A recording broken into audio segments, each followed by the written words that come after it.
Yes, guys, welcome to Chasing Green Arrows. This is FPL Insight. I'm Gianni, the FPL guy, and from the thumbnail, you might realise I wrote a book about FPL, so I had to get that in there. And I'm joined by Dean Jones, transfer expert. Dean, how are you? Hello, mate. Yeah, it's been a busy day, but all good, all good. I mean, I want to start, to be honest, mate. I've got a question for you as a Chelsea fan. Are you okay? And what happens when it doesn't really matter that you lose to Arsenal 4-0, but you still do lose to Arsenal 4-0? What does this mean? Does it mean anything? Do you know what? I was taking a lot of the preseason friendlies with a pinch of salt. When Premier League team plays random team, different levels of preseason, different strengths, whatever. When Premier League team plays Premier League team in preseason, and they're at the same stage of preseason, they're both putting out like their A team. You look at it and go, season starts in 2 weeks. This is quite serious. Like Arsenal have just battered 4-0 was convincing. And a prime example, it affected my FPL team. I went from Havertz as my £8 million forward to seeing that and going, it's inevitable. I've got to go to Jesus. And all pre-season up and going, I'm not sure about Jesus. Well, that game confirmed it. He scored early. He looked amazing. And then he went and got the official man of the match as well. Like, if ever I needed confirmation, that was it. And that pre-season friendly, like a few of them, really does matter. Yeah, I mean, there's no indication. I mean, look, as it stands, Chelsea don't really have a 9, so like Havertz is going to have to be the 9, but there's no signs that he's going to be a prolific 9 at this point as Chelsea go into the season. So it just seems like utter chaos, and they've got such a busy time ahead. Like Koundé basically done now, all over. What a pursuit that was for 18 months or whatever it's been. Like it's been going on for so long. They could have signed him ages ago. If they'd have just stumped up the same amount of money they were willing to stump up this week, they could have done that ages ago. And now back to square one. Who will it be? Chelsea do not seem in a good place. But hello to everyone in the chat. We're just chatting between ourselves there about Chelsea. Poor old Gianni. But yeah, the FPL season is on the horizon, mate.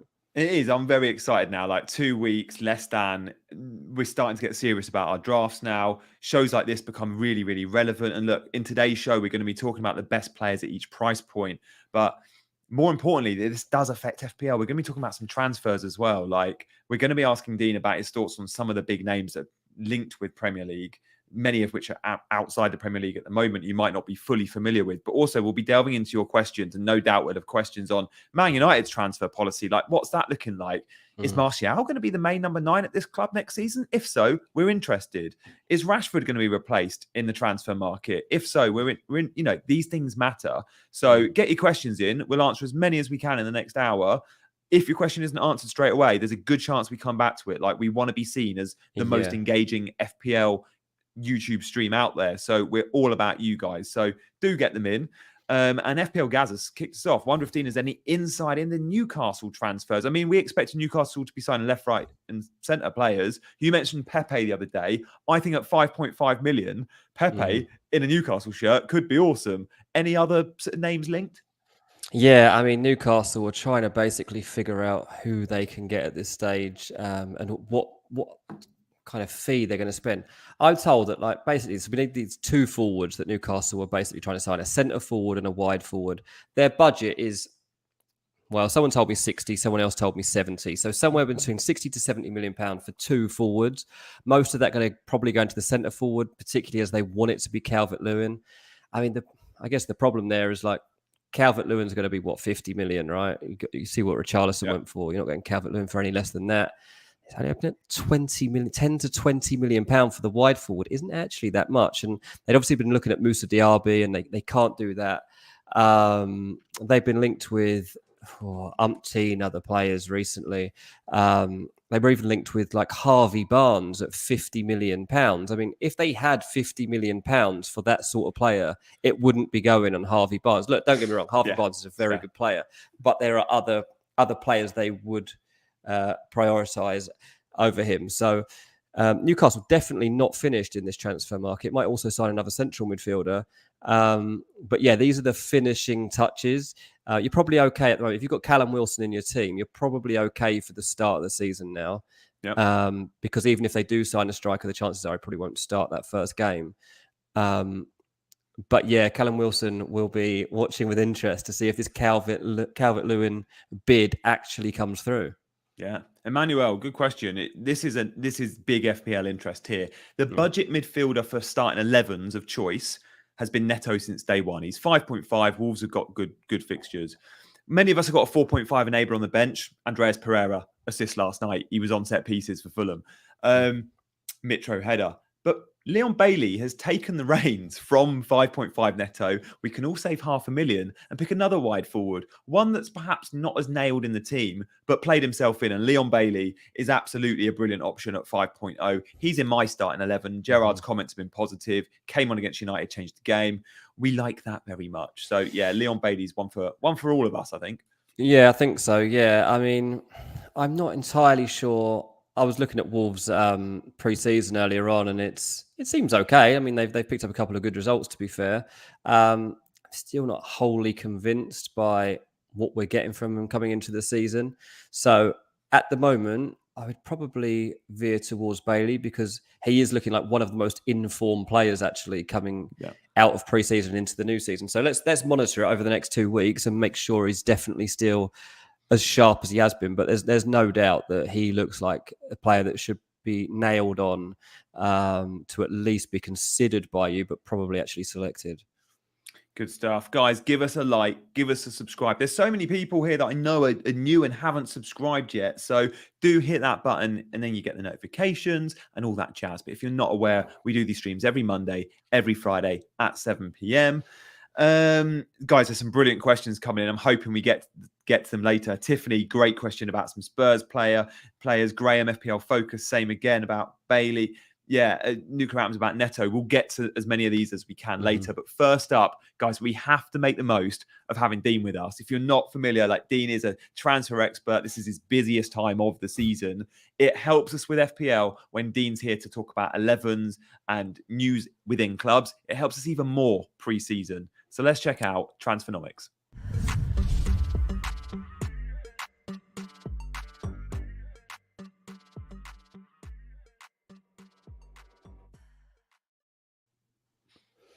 Okay, so West Ham, I mean, I think they've had a player in this segment probably more than anybody else so far. But yeah, Kostic is the latest. It's an interesting one because I wasn't convinced this is the style of player they would look for on that side. But actually, this has been gathering a lot of pace, and that's why I've gone for a hot rating in terms of source level for the Kostic rumour. I thought they might be going for someone a bit more defensive-minded in that aspect. And I know that David Moyes, I spoke to someone at West Ham, Moyes didn't seem convinced on this idea at all. And then suddenly, in the last 3 days, it's been a complete U-turn on it. And they've been, trying to progress talks even today to try and see if they can get this one over the line. They're trying to convince the player that this is a good step for him. Like that West Ham are still building and that last season isn't just as good as it gets, because there is a possibility you look at that and be like, that was great. Like I see you've had 2 really positive years, but I'm not sure you can get much better than that. And that would be be a fair concern. But Kostic does seem to be a player that is moving forward. And I think if West Ham sign him, he does become quite an interesting one for an FPL point of view. I read on by one reporter, I can't remember who it was, who had insight on it, that he had been brought back into the equation because the idea was that he would supply the ammunition for Scamacca, who they are also close to signing, and that they felt they were missing somebody who could do that and that he was the perfect guy to do so. So, the same agent as well, I think, both those guys. So maybe that's not a coincidence that he would crop up in conversation and say, I've got the perfect guy too to tee this guy up for goals. So, yeah, what do you think, mate? Would he be someone you consider? I mean, I'd imagine what we'd be looking at about 5-ish, I reckon. I think we're looking at 5 on the nose, like here. I mean, look at the numbers: 4 goals, 9 assists for Frankfurt last season. That's league. He was good. Like Frankfurt, obviously did very well. They won the Europa, beat Rangers in the final. That was a competition many West Ham fans thought they could get to the final of and win. Was it Frankfurt that knocked West Ham out? I think it might have been. So clearly impressed when he played against them. But West Ham defenders are priced at either 4.5 or 5. Soufal is 4.5. Didn't do that well last season. A lot of injuries from right back. But this guy can play wing back or full back. Competition there. Cresswell is slowing down a bit. and he's been playing left centre back a lot. And then Masuaku's never really been a favourite. So you could argue there's a little bit of space in that team on the left-hand side, and I like it. With the number 9 signing, for Smacky, you're going to want someone who's got a good delivery. 6'4", he'll get in his head on a lot of crosses. So yeah, Kostic, it'll probably be fairly affordable. I don't think he's going to break the bank. So yeah, it's a Moyes signing, fast player. Yeah, absolutely that. So yeah, an interesting one to keep an eye on, especially in the next couple of days, because I think if this doesn't actually happen by what day we're on Monday, if this hasn't happened by Thursday, or at least be on the verge, then I'd say it's probably going to fall through. Like, this is what usually happens with West Ham. The longer things drag on, they just end up falling away. Like, they have to get these deals tied up quickly, and they're running out of time. They've had a really weird transfer window so far, West Ham. They also suddenly need centre backs too. Like, they've got a few things to fix before they can be settled going into the new season. All right, let's move on to the next guy on our radar, and it's Cody Gakpo of PSV, who is being linked. Well, he's been linked to loads of teams, to be fair, but at this moment in time, it is Arsenal who are being linked with him. It is an interesting link. I mean, at the moment, I'm kind of cautious about it, because Arsenal get linked with a lot of players of his type. And I've been burned by it before. So I know that there's interest here, but I've still gone for mild, because I'm just never convinced that Arsenal actually press the button and get him through the door. But look, in terms of profile, he's a fit. This guy fits what Arsenal are looking at. You think of the type of footballer, the type of age they're looking to recruit in these positions. Cody Gakpo fits it. Wouldn't be demanding of start, would have to earn it, would keep those other guys on their toes. At the moment, it's Martinelli and Saka in the wide positions. Odegaard's taking that attacking midfield role, and then Jesus up top. Obviously, you're going to have Smith Rowe competing. Nicolas Pepe is probably going to be gone, and they're going to want more competition. And Cody Gakpo could be that guy. They are linked with other people, sure. From an FPL point of view, I'd love it. I think this would be great to have him as an option to pick next season. I'm not saying from the start. You can see there, 12 goals, 13 assists. I know it's Eredivisie, but it's a good league. I know it probably doesn't get that much respect around Europe compared to some of the other divisions, but this guy's a very, very good player who Arsenal should be pursuing. Yeah, he prefers playing on the left, though, doesn't he? And I guess that makes sense for Arsenal. You're very unlikely you need to buy someone that specialises on the right because of Saka. But the left, I mean, Martinelli has been amazing, but you wouldn't say he's absolutely nailed. I'm sure Martinelli starts the season. Smith Rowe's ready and waiting. I think Smith Rowe rather play more centrally, but Odegaard's on lock. So, I mean, Martinelli arguably is a number 9 being forced out wide, and maybe that's where he'll play eventually. But this just gives more strength and depth. Arsenal this season, unlike last year, I've got European football. And because of that, they're going to be busy. There's going to need to be some rotation. They've also got Vieira they've bought who can play across those attacking midfield slots. Zinchenko's come in and will play left back a lot, but will also play in midfield a lot. So they're again, linked with Paqueta still. They're linked with Paqueta. I'm not convinced by that. Yeah, but I don't see how he fits in. They've got Odegaard and Fabio Vieira. It's where's he going to play? Yeah, that one's not needed. He's first playing central as well, doesn't he? There are so many numbers there. That link will not go away, but I can't see it, personally. Obviously, Tielemans still being linked as well with Arsenal, and there's genuine interest there at some point. Whether that's still the case, I can't quite work out. But I'd rather see Gakpo stay at PSV. That's interesting. I mean, in terms of Martinelli already has enough competition. I mean, he's got some competition.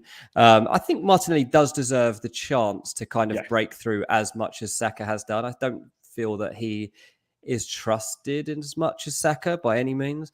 I think Saka's probably apart from, I'd say, one of the first names on the team sheet. If you were to think of 4 players, I say Saka's going to be one of the first 4, right? I mean, first you probably say Jesus or someone. But the final one to address is Issa Diop to Fulham. Obviously, there's some personal interest here because Fulham don't have any defenders. We don't have any good defenders. Today we Liverpool first up. And it's Liverpool Hello, first Mo up. Salah captainers. Today we've signed Nana Solomon, but he is an attacker, so that's not going to help with our defending. I spoke to someone very high up at Fulham the other day because I was I'm actually getting worried now. I have to admit, yes, I'm a transfer expert.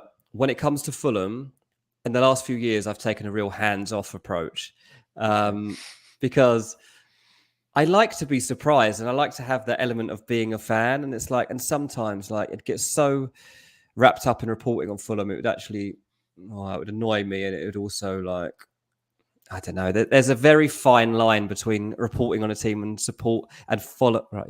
Reporting on them and following a team as a fan. And I didn't really enjoy that. But anyway, the other day I obviously got some contacts there, so I was like, I'm getting involved. Are we signing any defenders? I'm starting to get annoyed. And the message came back, yes, be optimistic. It's just been a tricky time. And the message was basically, we are trying to get players right now out of Premier League clubs, and that's why things are dragging. So Fulham obviously bidding for Eric Bailly, Issa Diop, Bernd Leno is somebody we're currently in for. Yes, I'm guessing that these three guys are being tracked right now, and that we're trying to get them through the door. So guys, before you go on, sorry, mate. No, that's all right, mate. So I was just going to say, but Issa Diop has got a bit of a knock, and West Ham don't have any defenders right now, so that only complicates the thing, which is why it's got a lemon and herb. Nice. Before you ask, Leno is a 4.5 keeper this season at Arsenal. As soon as Dean said that, I was like, could Leno be 4.0? And if he is and moves to Fulham, do we have ourselves a 4.0 starter? No, Leno is rightly priced at 4.5, German international. Like that move a lot for Fulham. Guys, get your questions in. It's questions around transfers for now. But we'll go with Grealish and Robbo or Diaz from Paul. And I'm going to ask you about transfers in a minute, about a club we've not spoken about for a couple of shows. And I feel like we should, because everyone will want to know about United assets. And I really want to know, Dean, about how long is Martial going to be the number 9 at that football club? Because that's huge for FPL. Likewise, Rashford, like a 7 million forward, a 6.5 midfielder. Okay. I like. But look, Paul, Grealish and Robertson or Diaz and Diaz. We'll answer this one very quickly. Clearly I like Luis Diaz and Robertson, but this is for your third Liverpool asset. So the question becomes, who's your third Liverpool asset for me? You got Salah, you got Trent. I personally am going Luis Diaz. So there you go. And if that means you go Diaz and Diaz, then so be it. Guys, we're going to speak about Zaniolo. Now, a couple of years ago, he was seen as the next big thing in Italian football. I think he's had 2 ACLs in the last 3 years, like ridiculously unlucky. He would have gone to the Euros for Italy if he hadn't been injured. So I'd have him like a shot, except how does Conte fit them all in? Well, that's the thing. I don't think he could, but Conte knows he's planning for a huge amount of football. Like, again, Spurs have got the additional fixtures. What does that mean? Conte needs more players. Sorry about that, mate. I closed the wrong box. I was like, oh, shit. Oh, good stuff. Well, yeah, there we go. We'll move on from Zaniolo. So keep the questions coming in. The next one will come Dean's way. Yes. Bernardo, any news? And after Man City, let's talk Man United. Any news on Man City regarding the left back? If Cucurella reports seem to have gone a bit quiet, but they're just waiting for another bid, aren't they? Yeah, I mean, there's just nothing to be said right now. Like, City know they've got up their bid. Brighton are just waiting for it to arrive. And in the meantime, there's really nothing to be said. City aren't really interested in any other left backs. This guy will fit the bill. So it's kind of just wait and see. We know that Man City don't do what some other clubs do and have one target and then a list of 5-6 backups. Like, this is Man City. Like, you have to be of a certain level and a certain profile to fit into that team. Like, they might have one option as a backup in mind, but typically they're going after one person. If they don't get them, that's that. They won't worry about it, you know? Yeah. And Pep does that. When Pep doesn't get his main target, he often doesn't get anyone. When he wanted Harry Kane and didn't get him, he left it. When he wanted Jorginho, which was like pretty much a done deal from Napoli, he ended up waiting a year till he got Rodri, because he was like, I'm not just going to go and buy a player that's a poor man's Jorginho. He didn't do it. Absolutely. And I like to remind people of that Pep said Jorginho was like the best in the world in his position, because I'm a massive fan and everyone says it. Well, Pep said it, so, you know. There you go. Laura, thoughts on United? Oh, he's so good. Thoughts on United? Will they crumble with more pressurized play in the Premier League? Oh, I like that. What is your take on United? Look, good question from Laura, but also let's talk FPL interest too. Yeah, I mean, I think they're definitely one of the most interesting clubs coming out of pre-season and into the new one. I think the tour was until the second half of the final game of their tour, it was a complete success. And I think, there's only so much you can even read into them throwing away that pre-season game in the way they did against Villa. So wouldn't be too concerned about that. Ultimately, Man United finally have some confidence. They have a style of play and they have some intent. And the players know that there can be no lazy passes. There can be no passengers in that team. Just watching the last two friendlies, they are demanding so much more from each other. And if you waste a ball, if you choose the wrong option, you're getting the kind of rollicking off your pals that you would get at Man City or Liverpool, basically. Interesting. They're like, no, what are you doing? Like, that's not what we do anymore. Standards. And yeah, absolutely. The standards have gone from here to way up here. And that's what United needed. And that's why, you see the videos of people like, oh, look, Ten Hag singling out this bloke, Sancho or whoever else it is. And it's like, well, that's because he doesn't care who they are and he can't care who they are. Yeah. I'd like to think that Solskjaer didn't, but he probably did a bit. This is a proper coach. This is a football coach, and all he cares about is fixing this team. He's got a big job on his hands, but he's got a long way to doing it. Will they crumble? I mean, look, they're not going to be the finished article, far from it, and they'll still get caught out. But what they will do is they'll have much more intent about them, and because of that, you can consider those attackers for the beginning of this season. Since the last draft that you've seen for me, Martial is now in my team. I've messed around with it, and at the moment, there is no way at the moment that Martial does not start the season for Man United. And he's looked very good. He's looked in very good form. Don't get me wrong. Like, Martial's tricked us before, right? Yeah. But he looks different this time. And I think he knows it's his last chance. And I think he doesn't want to let Ten Hag down. I think he'd love to prove everybody wrong. Those first two games, Brighton at home, Brentford away, nice. Fantastic opportunity for him. And we'll read into those two what we can as to how good he is, because United need to get off to a good start then. Obviously, the third game is Man United Liverpool, so we can refresh our ideas after those first two. If he's not doing it, he's not doing it. But I think he is suddenly looking an option. Before that, I thought Jadon Sancho would be the only one we would consider. Martial comes in at 7, whereas Sancho is 7.5, and that's at the moment why I've managed to squeeze him in. Guaranteed start, like Ronaldo. Even if he decides to stay at Man United at this point, he can't start the season. It's less than 2 weeks away. Not trained, doesn't understand the philosophy. He's not fit enough. He's not got the intensity. Doesn't deserve to be in the team, and Ten Hag just won't pick him. So, yeah, I think that Martial, personally, anyway, I think that Martial is a guy that people should strongly be at least have on a watch list at this point. I like that. Watch list for me, Martial, Sancho too, and even Rashford, although I'd much rather go to Sancho if I can afford it. Yeah. But yeah, for me, I still don't know if I'm going to go United. I like the fixtures and I like the manager a lot, but it might end up being a wait and see because there's so many other good options, isn't there? There is, and that is very true, yeah. There are a lot of other good options. Yeah.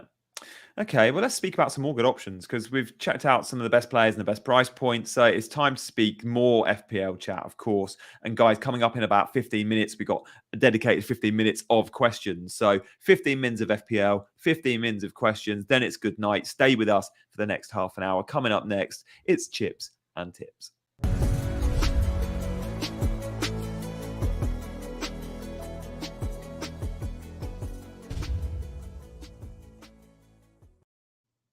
Or tips and chips, whatever order works. Here we go. We've got some £8 million men. These are all midfielders. It's funny because there's very few at 7.5. There is Sancho at 7.5, and there is Bowen at 8.5. But other than that, there's very few options in those price bands. Even at 7 million, there's Barnes and Grealish. That's pretty much it. But at 8 million mids, there are huge amounts. This is just some of my favourites. So let's look at them. These stats were from Fantasy Football Scout. Shout out to them. If you're not already a member of Fantasy Football Scout, check it out. It's like a very small amount of money every year, and it gets you a wealth of stats. If stats are your thing, check it out. So the Mahrez up first. Let's go from an order. These are ranked in terms of from points per game week last season. So Mahrez comes out on top. But also the expected goal involvement per 90. That's the column I really want to look at. Expected goal involvement per 90. Look who's top. It is Mahrez. The fixtures we know are pretty. Then it's Foden. So the two City boys, no surprise, are on top because City are a team that create tons of chances. Then we have Mason Mount.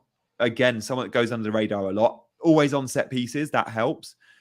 Diaz came in at the end of the season, did so well. Well, he averages 0.55 XGI per 90. Tasty. Saka pretty much the same. And then towards the bottom, we got Madison Kulusevski, but still good numbers. Like if you're every half a game, so once every 2 games, you've got an expected goal involvement of a return. That's big FPL points. Like that's like a 2-pointer one week, but then a 7-pointer the next. Like, yes, please, you take that for an 8 million man. So out of all these players, Dean, some of them aren't nailed in their teams, right? We can probably say Mahrez, despite being top, is the biggest rotation risk of all of them. Does that put you off him? It does me. It does, yeah. To be honest, like I'd even take Grealish 7. Like I'd actually take Grealish. He'll get more minutes, won't he, Grealish? He's going to get more minutes. And I saw on that preseason game where he teed up Haaland. He seemed to like have this set play basically that he'd get the ball down that left side and he would look for Haaland for the easy tap in every time. It did look to me like a combination that might be worth everyone considering. So. Yeah, Mahrez will score points, obviously, throughout the season, but I don't think he'll be a starter. Mount, I wouldn't have him in at the moment based on how Chelsea are playing. Everton away on the first day of the season does look nice, but then you throw in the Frank Lampard factor, the fact that no one expects much of Everton, Chelsea in a bit of crisis. Like I'd leave it for now. Diaz, obviously a great bet. Saka, a great bet. Madison, a bit up in the air at the moment because there might be some interest in him from Tottenham, but Brendan Rodgers himself says he's never seen him look any better. So by all means. Yeah. And Kulusevski, I've actually slid him into my team as well because in that friendly at the weekend, Tottenham and Rangers, Tottenham won 2-1, and Kulusevski started that game. And I thought that was quite a big indicator that he will start the season. Yeah. And at the moment, suspended that first game as well, which is Charleston suspended, exactly. And on the back of, again, the team that you all saw on Friday when I had Son in there, Son is now gone from my team. Ooh. And Son and Sam Greenwood are gone, and in I've got Kulusevski and Martial. Yeah.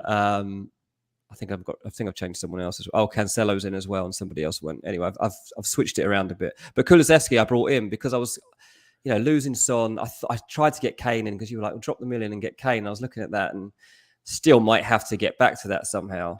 Because he was also good against Rangers. He's got both goals. Yeah, he's got both goals against Rangers. So I'm not completely overlooking that. But I'm like, I can't really have a front three of Haaland, Jesus, and Harry Kane, can I? Like, it's a bit much, probably. I could do, but I don't know. So I've at the moment anchored Kulusevski in there just to try and cover me a little bit. I'm not convinced he'll stay, but I do think he'll start the season, which makes him a consideration. Yeah. I like so many of these players, and I think we're spoiled for choice. I do think most teams will have one, if not two, of these guys in. Kulusevski was a player for me that I thought I'd end up going with, and then I realised I just wanted Harry Kane. I mean, I'd love Son too, but I feel like those that go Kulu, a little bit like you said, Dean, you're probably settling because you want Spurs attacking cover. Totally. Yeah. But Kulu can't really, I mean, he can go and smash Kane and Son's points one week, but he doesn't really cover them. Like Kane and Son almost cover each other because when one scores, the other does get the assist. The link is just exactly ridiculous. Totally. So, but Kulu can't quite cover them in that respect, but he can in his own right go and get goals out of nothing. We saw that on the last day of the season. Yeah. The one I like in this list though, Dean, the one player I've got in my team is Diaz. Like 8 million for Diaz, I think is underpriced. I think the fixtures for Diaz are better than any other player. Is he being overlooked a lot? Is he being overlooked? What's his ownership? Let us know in the chat if Diaz. Let us know in the chat. Give us one word of the player you like from this list of what is it? 6, 7, 8 million men. I mean, Diaz ownership, I think, is around 17%. 28%. Oh, wow. 28%. Well, that's gone up higher. Quite a lot. Yeah, that's gone up. Because I haven't really considered him that closely, to be honest with you. Yeah, for me, Liverpool are a team you want 3 Liverpool because the fixtures are so good. So I mean, Fulham and Crystal Palace back to back first 2 games. I mean, it could Bournemouth literally be week 4. Yeah, I mean, they literally could score like 15, 16 goals in their first 4 games. Yeah, couldn't they? Like quite feasibly, they could smash Fulham, Crystal Palace, and Bournemouth. And to be honest, the other game is Man United away, and we don't know yet, but they've done that before too. So yeah, who knows? Here we go. Diaz does seem the most popular. Com says Madison. Troy says Diaz. Mark, Diaz, and Saka. Saka's an interesting one because I think we're all going Jesus, and therefore for the same money you prefer him. Yeah. Martinelli at 6 million is also for me. You'd rather save the I've 2 got million of Martinelli. Totally, yeah. FPL Gaza says Diaz. Nuclear Diaz is getting Liverpool attacker at 8 million. Yeah, like for me, it does seem like Diaz is the most popular in terms of ownership. He's at 29%. Yeah. Mason Mount is being overlooked, guys. I'm not saying put him in your team. As Gareth says, for a season-long pick, that works, but we're probably all wildcarding between game week 5 and 8. Mason Mount preseason has been good, by the way. He got a really good goal in America 10 days ago. Diaz found that. Yeah, nice. So there we go, guys. That's some decent options there. If you want to know more about 8 million mids, then do check out Fancy Football Scout, as did a video on it. He did like half an hour on 8 million mids. I think it was posted a few days back. Best defenders per price point. So now we're going to look at the defenders, the mids, and the forwards at each price point. We won't discuss all of them. We'll just pick out a few. These are my top recommended players at each price point, right? So we've spoken about 4.0 defenders and how they can enable stuff. The Spurs lads are interesting because that could very easily change. If Doherty or Perisic don't look like starters game week 1, well, straight away, your Trippiers and your Deans are the better 5.0 picks. Reece James is an interesting one. In so many of our teams, but I'm seeing so many FPL managers getting a bit twitchy, Dean, because Chelsea have been conceding goals for fun pre-season. And Reece James, we've seen playing right centre-back. They haven't got Koundé. I'm sure he'll play between right centre-back and right wing-back. Equal measure if they don't sign a right-sided centre-back, as he's still there. But there is a concern. Even when he plays right centre-back, though, he still gets forward. Do we want to be spending 6 million on a Chelsea defender knowing they've been so open and they still need centre-backs? Yeah, it is a worry, isn't it? Again, like the fact they've got Everton first game helps a little bit because there is that factor of like, oh, what if Lampard was to cause an upset and Everton surprise everyone? That's obviously a thing, but if you put this on paper, Everton are not very good, right? Everton are not a good team right now. And Chelsea couldn't really hope for much better fixture than playing Everton because they are, if you were to rank all the teams right now, like Everton are just sitting above the 3 promoted teams, might not even be above Nottingham Forest, to be honest, if you look at the on the back of transfer business. So Everton's a nice fixture, and it might just be that things start to come together for Chelsea if they can get a big result in that one. And if they do, then Reece James has probably been a big part of that game. I've got him in my team. At the moment, he's staying. Like we'll see. Like I'll judge it the week before, but at the moment, he's staying. Yeah, I hope he stays. And again, like that, I'm pretty sure. I don't know if Chelsea got 1 or 2 games left. I guess it's just a 1. But again, the last games before the start of the season are really important to monitor. And I do think the biggest game of all, of course, is the Community Shield. We could be ripping up our teams next Sunday off the back of that. If Luis Diaz goes and gets a hat-trick, his ownership goes from 30% to 60%. If Haaland blanks, his ownership shoots down and Kane's goes up. Like so much, we're so reactionary as FPL managers to the point where even when someone plays in pre-season, everyone wants him. Jack Grealish didn't do much, but got an assist for Haaland. Yeah. And he's now in everyone's team. Including mine, I must add. But sometimes we need to go a little bit steady on these pre-season games. But the Community Shield will tell us a little bit more. Khaled wanting to know about Ben White as right back. Dean, he played right back against Chelsea. And obviously they've got Saliba back and Gabriel. That could be a good partnership. And Tomiyasu and Cedric. For me, they've never been completely set. Do we think Ben White will continue at right back? Can you see that? He'll get in the 11, won't he? Well, the thing is, Saliba's giving them a question here, and he wants to be part of this team. And if he's not, he'll push for a transfer because he will not be happy to not be in the setup. So they're trying to get him in there.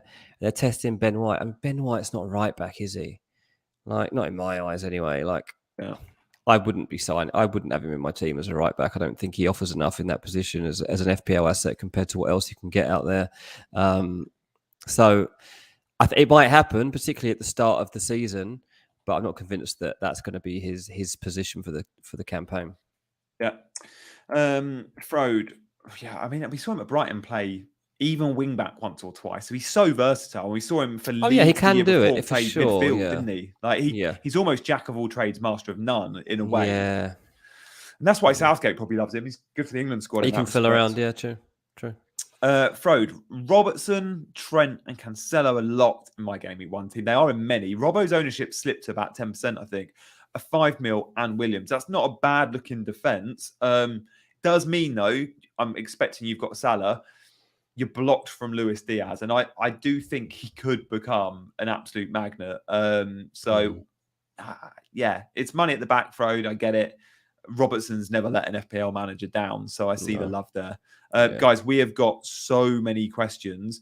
But before we get to the questions, we need some likes. There are over 100 of you watching, but only 35 likes. Now, shall I go all school teacher and say, I'm not going to carry on talking until we get to 40? How long would I be sat there, Dean? You might be sat. Well, no, if you said it, people would get bored and they quickly press it. And we get there. So just have a minute silence and see how far we'll get on. We either lose everyone or we excel. Oh, Joe, I used to work in shopping television, right? And you would do, because you're on air, like a presenter would do 3.5 hours in one hit, like without a guest at times. Long time. That's mental. That so really is. To get people doing stuff, and the graphics would all be on screen of how many people are buying and what prices and all that stuff. So with that in mind, like presenters would do tactical stuff, one, to get people to do stuff, but two, just have a little break. And at times it'd be like, right, stop everything. We're not moving. If the price is not going to drop anymore unless you guys buy another 10, and it would be like, okay, people would actually do it. It was really, really fun to watch. That psychology of adding that level of drama can be quite cool. Has it worked? Must have been exhausted after those shifts. 51 likes from 30. It worked. There you go. The shopping channel guru strikes again. Yeah, done, yeah. mate. Fortunately, I was a young, naive producer rather than in front of the camera, so I didn't have to host for 3.5 hours. But wasn't it still exhausting? Actually, I think it was more in a way because it was like together we were the only person a presenter actually had to listen to was me in his ear for 3.5 hours. Oh so my goodness, his or her here. So yeah, intense. So is that how you knew Jules and co? That is, yeah. Jules Breach was a young assistant presenter then, and it was her first break in TV. And was quite a few. Chloe Everton, who went on to do Sky Sports News. Oh yeah. Charlotte Jackson. Oh, again, wow. Sky Sports. A fair few learnt their trade. Yeah, well, it's a good place to learn your trade, isn't it? There's so much immediate pressure, and it's intense, and it's probably a great environment to learn on the spot. Yeah, exactly, guys. We've just done the best defenders. That was a cool little section. We will do midfielders and forwards on Monday. So stay tuned. 7 p.m. Monday. We'll go through Gianni's top tips for midfielders and forwards at each price point. And of course, there'll be way more in the head of transfers on Monday, often big activity off a weekend. And then, of course, more FPL content will probably be showing some drafts or two. But for now, guys, this part of the stream is all about you. We've had so many questions tonight that we're going to give it an extra 5 minutes. We've got 20 minutes of chat to time to talk.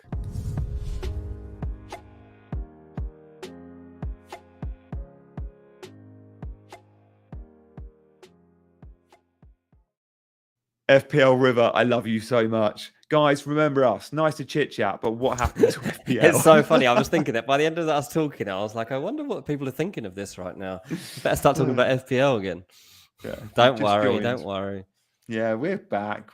Give us 2 minutes, guys. Come on. Okay, this one comes to you first, Dean, because Villa have bought a new centre-back that we know will be a starter.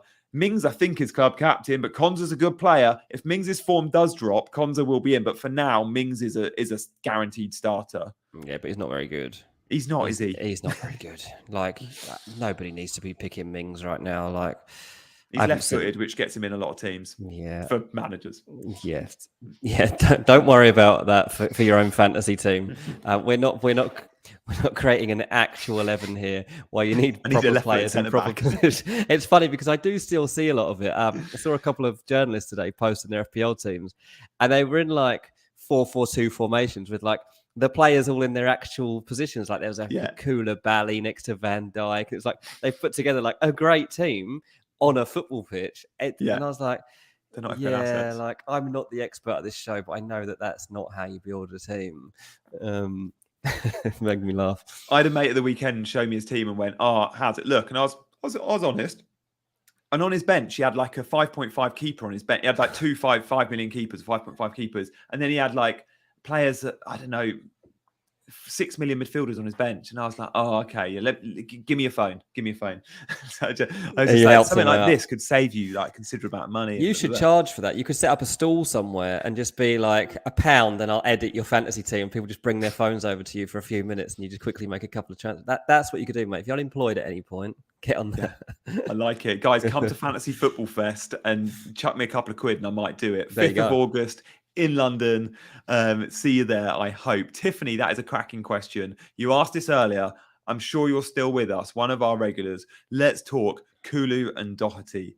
Start straight away, Kulu, yes. Let's ask Dean about Doherty, though. Like, Kulu is in the team. Richarlison actually prefers playing on the left. He's cover for Son and Kane. I don't think Kulu's going to be out of the team even when Richarlison's fit. They'll share some minutes, but Kulu's a starter. Doherty's a bit trickier. He's been linked with moves away. Lucas Moura has even been spoken about that he could play right wing back. Emerson Royale's still there. They've signed Jed Spence. Doherty doesn't seem safe, does he, Dean? He didn't even come on in the Rangers game. I found that interesting, yeah. He didn't come on. Like, Emerson started the game, and then Tottenham changed their entire Lucas team. played there for a bit. Lucas played there for a bit. Spence came on. And Doherty did not see any minutes in a pre-season game. Now, I have to admit, I haven't looked into this to see any deeper. I haven't checked with my Tottenham guy. But on face value, that doesn't look good. Like, that doesn't look like a guy that's likely to be in. Because by now, that's the Tottenham team seems to be taking shape. It's looking even like we talked about last time, Perisic not starting the season particularly. He's actually out of my team now because it is looking like he might be a bit of a risk. So I'll probably come back for him at some point. But Doherty, we'll have to see Spurs next game. I'm also going to keep. I mean, Alistair Gold is a great Tottenham reporter. If anyone wants to ever check up on what Tottenham are doing, check out Alistair Gold, because he does seem to be a very, very reliable source. And I always like, even when I get news myself, I do check just in case he's heard anything completely on the contrary, because he does seem to have his ear to the ground there. But Doherty does seem a risk at the moment. So tread carefully with that one. We're going to go quick fire because apparently we've got a good 20 questions we need to get to. So, Mike Parsons, Edin Dzeko to Wolves. That's an interesting one because Wolves need a forward and Edin Dzeko scores goals wherever he goes. Inter have got Lukaku in now. Dzeko was only going to come in short term, probably. He's an old bloke, though. What is he, 36? But he still has got it. Could he do it in the Prem, though? Different pace, that is, Dean. Could you see that transfer? Dzeko coming back to the Prem? No, I can't see it. I can't see Dzeko doing that. It's the first time I've seen it, actually, Mike. I've not heard that rumour at all. Yeah. I've seen it mentioned somewhere. I just can't see Edin Dzeko rocking up at Wolves as like an alternate option. I just think he's probably too good for that, to be honest with you. I can't see it personally. Mike Scott, good question. Zinchenko or Gabriel, who's the better 5.0 defender? For me, I always go to the fullback. However, there are very few centre-backs in this game that have the goal threat of Gabriel. Maguire gets his head on a lot of corners. Dunk, really good at it. Gabriel, Van Dijk and Gabriel, probably the best two. I still prefer Zinchenko, who will play midfield a bit, although I actually think at left back he's a better asset because he'll probably get more license to go forward because Arsenal play a holding two and Zinchenko could be one of those two when he plays in midfield. You think Thomas Partey, you think Xhaka. So I like Zinchenko. He's on my watch list for sure. He'll add real quality. One from Mark. This one's coming at Dean. What will happen to Ben Rama if Kostic signs? I mean, Ben Rama doesn't seem to be somebody that Moyes trusts particularly, does he? Like his minutes, like if he starts, he's taken off. If he comes on as a sub, it's late. I think he, rates him to a certain degree, but just doesn't seem to trust him. So I would say his future's probably in doubt. Yeah, the amount of times that guy gets subs, like I don't think I've ever seen Ben Rama play 90. No, honestly. No. I love Lamptey. Hello, love that. Grealish and Robertson. I think we had this one earlier. I think I said go Diaz over Robbo, and this is all about the Liverpool asset. I love Lamptey. You've got your question answered twice tonight. How about that? I do think Grealish is an option, though. I do like Grealish. If you 7 million, if you can't reach those 8 million mids, I think Grealish gets more minutes than Mahrez and possibly the similar sort of minutes to Foden. 100%. Steve, any truth in Spurs This one's going on and on, isn't it, Dean? Yeah, I mean there is interest there. I mean, he's going to cost a lot of money. So if Tottenham are willing to cough up 50 to 60 million pounds, then this one might gain more traction. There is an interest there. James Maddison himself is interested in moving to a club where he could potentially achieve more. So that would be interesting too. I think he'd like it from a personal point of view, but there's a long way to go. So I'd say probably one for the last 2 weeks of the window. Watch that one. Yep. Guys, so many of you are torn on that third Liverpool pick quite clearly. Like, I probably am as well. Emmanuel, please, I need your advice on Diaz and Robertson. You can only have one of them. I prefer Diaz. I've said it a few times. I just think Diaz has a higher ceiling. Robertson's the more safe pick, probably the more boring pick. Diaz has the upside. Yeah. I just like Liverpool's fixtures for big goals. Liverpool start the season very well. Last year, big win opening day. I could see 4 or 5 goals against Fulham. Robertson could end up with 6 points in that game. Diaz, if they do score 5, could end up with double figures quite comfortably. So there we go. Yeah. Oh, we spoke about cash over Every Dean, week didn't we? someone asks this, don't they? Every What do you week. reckon, Dean? The ownership is silly, isn't it? It's like 30% for cash and 5% for Dean. Who would you pick? Same price. They're both on 10% ownership. I mean, I would pick Lucas Dean. Like, that's the player I would pick. The only thing that would change my mind is the fact that everyone else seems to be picking that cash. What am I not seeing here? Yeah, if I hadn't have seen so many people asking this question and putting him in their team, I wouldn't really even be considering this as an option. I've got a mate who's a Villa fan. Maybe I'll let him have the final say. But yeah, Lucas Dean personally is who I'd pick. Yeah, fair. Me too. FPL Focus. Hey, Graham. What are your thoughts on Chelsea? Yeah, with those Tuchel comments, a bit of a transfer window frustration. Possibly, but he's got like 2 of his big targets. Like, you've just signed Koulibaly and Sterling. I know you've lost some players, but can't complain too much with those signings. And those 2 haven't really bedded into the team yet. They've barely played. So bear that in mind too. Like, yeah, the tour was a bit of a disaster. Like, should they have even gone on that tour? Like, they've achieved very little from it. There's been some shambolic goings on. Tuchel probably could have been done being in Europe and helping the search for players. It seems like he's been distracted too in his preparation for the season, which is not good, because he's having to actively help Chelsea sign players because they haven't got enough people working on that job. So I don't think that's helped. I think Tuchel genuinely is frustrated, but the hard work starts now. Like, they have got an intense 2 weeks to get ready for the season. At least he knows already how far off it they are and how much work needs to be done. He can come up with a team between now and the 6th of August that is ready to take on Everton away. Like, that's all he should be focusing on right now. What is my 11 going to be that day? And it will mean that we'll see more minutes coming up for Sterling and Koulibaly and bedding them in. And I don't think I can sell Reece James because of that. I think they'll come good. They've just been a bit complacent. They're off to Italy to play Udinese in their last pre-season friendly on Friday night. So all eyes on that. And then they'll have a nice 8-day rest till Everton on Saturday the 6th. So this Friday, they're off to play Udinese in Italy. Eddie Cassie, rate this midfield. Salah, Sancho, Bailey, Martinez. Yeah, it's a really nice midfield. You don't have that 8 million midfielder we spoke about earlier. And if you want to know more about 8 million mids, just go back a little bit. 20 minutes ago, we were discussing all the 8 million mids, and there are so many. But Sancho's a great option at 7.5. I still prefer the security of a Luis Diaz or even an upside player like a Foden over a Sancho, just because I back the teams more. I back Liverpool and I back City more than I back United. Even Mason Mount, I think I prefer to Sancho just. But you are saving 0.5. It's not a bad midfield, mate. Yeah, it's very similar to mine, to be fair. Yeah.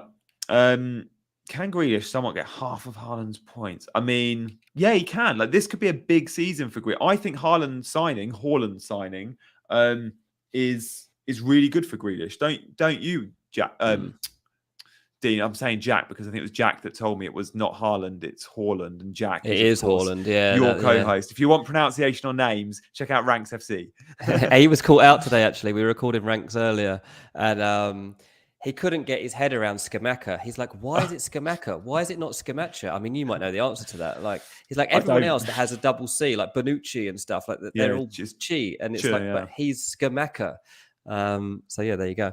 I think massive season for Grealish, and I say, like, just seeing flash. I didn't watch the entirety of that City friendly, but there was link up play there that was very Good interesting, assist. wasn't there?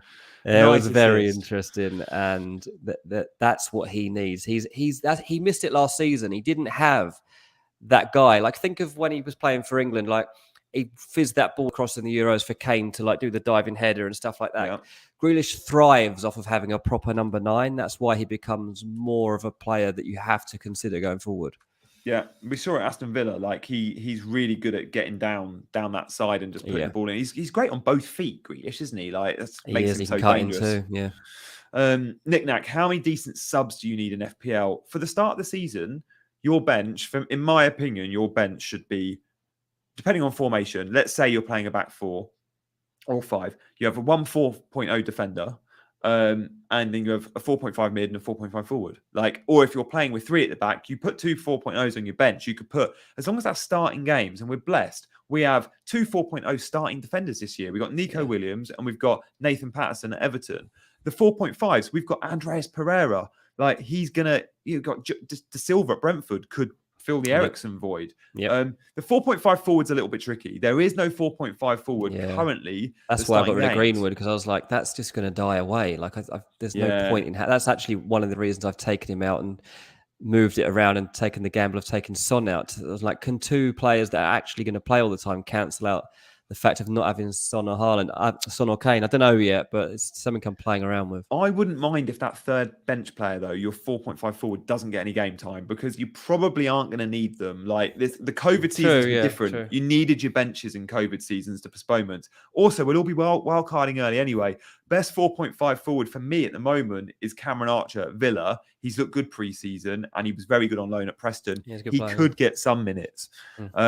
Greenwood's not a bad shout. And the other one is the City lad, the Lap, could go to Southampton. He could go out there. That's true. Yeah, that's true. And then the Das, here's one for you, Dean. You're still not convinced with your boy Mitrovic after the brace yesterday. This is more a fixtures and Fulham thing than you doubting Mitro. You've said since day one, Mitrovic in the Premier League this season will score goals. He'll score goals. It's about timing when he's in your FPL team. You don't have to start with him. We'll all own him at some point. And he has a temper, and he's never had to deal with VAR before. So, Christ, yeah. So bear that in mind. Like, Mitrovic he's calmed down from like the old Mitrovic who was like at Newcastle, just running around with his elbows out. But with VAR, like, he still does a few little snide things that like scares me at 6.5, especially. Like, I think he'll get at least 10 goals this season. 10 to maybe 13. But he does have that edge, and even has done it in pre-season. He's flared up a couple of times and gone face to face with people, and he does that, and it's dangerous. I'm steering clear of Mitrovic. I'll cheer him in person, but not FPL. Yeah, I think that's wise. I have no doubt at some point he'll be in my team. I just don't think I'm ready to start the season knowing Fulham's fixtures. But look, they do look like they're a team that can somehow score against anyone. Like, we know they're going to attack, don't we? And I think against Liverpool, they're going to have a right go. It's at Craven Cottage. I guess you'll be there, Dean, against Liverpool. And with that in mind, it's like, okay, that's going to play nicely into the hands of Salah and Diaz and co. We'll talk about Ben Taylor, 4.5 forward. Is he going to? I mean, is he going to? He's not going to be starting. So no, I don't think so. We'll see the new signing there, Amoniyi. Can't pronounce it. You got Forest Johnson, is you got totally different. Yeah, they're almost an entirely new team. There'll be about 3 survivors from last season. So I would steer away from Forest until we actually see what their team is, to be honest. You can go for like Nico Williams and stuff, that's fine, and maybe take a punt on Jesse Lingard. But generally, I would wait a couple of weeks on Forest. Yeah. Paul Cook wants to know Ndidi or Perez. This is an interesting one, Paul. These are 2 Leicester assets I would not be looking at. One's a DM and the other barely plays. If you're on a budget and you want Leicester players, maybe look elsewhere. Like maybe I'm guessing these guys are they 4.5? Is that why you're looking? Like, I wouldn't go there. I mean, Barnes is an option at 7.0 if you can reach it. Yeah. So Ndidi's 5 million.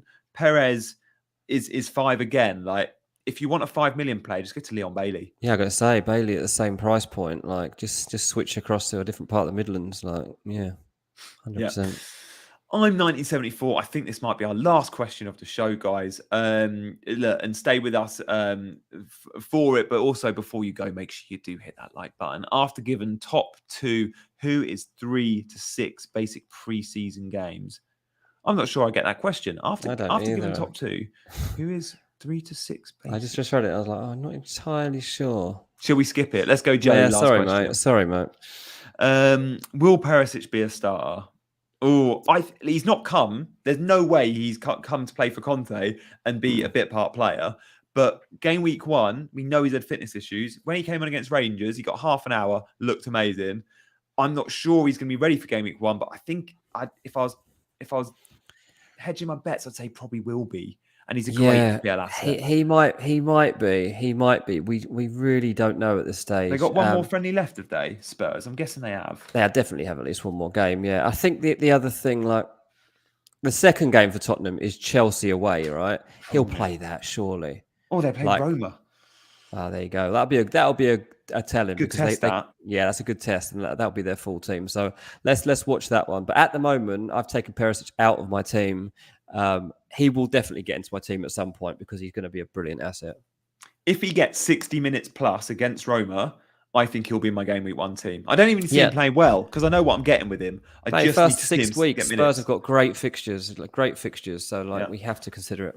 And the European football for them doesn't start till like game week 5. So for the time being, they're only playing once a week. As soon as they're playing twice a week, those fullbacks will get a huge amount of rotation because that's what Conte does. Guys, here's that photo shoot we did, mate. Here we go. Oh, look at that. That's 2 of our best ones, aren't they? Join our mini league. The code is R5MX07. Guys, this was one of the very few mini leagues like Dean and I will be in. So if you want to challenge us, this is the place to do it. So do join our league. And guys, the last thing you can do tonight is give this video a like. The more likes it gets, the more people that see it, the bigger the community that we're trying to grow on the chat for these streams builds. So please do like. And if you're not already subscribing, then let's get us to 2,000 before the start of the season. Come on, we can do it. Not bad, 2,000. We only started like 6 months ago, not even. Yeah, mate, it's awesome. Yeah, I think even the start of pre-season, we were only just over 1,000, weren't we? Yeah, no, thanks everyone that's hanging around and joining in every week.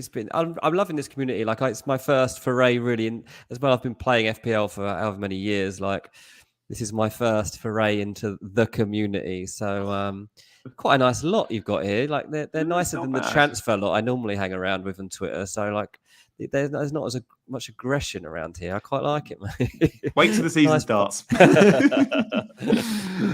till the season starts. Guys, this stream is all about you. So thank you all for watching. We'll see you at 7 p.m. on Friday. He's been Dean, I've been Gianni, and we've been chasing green arrows.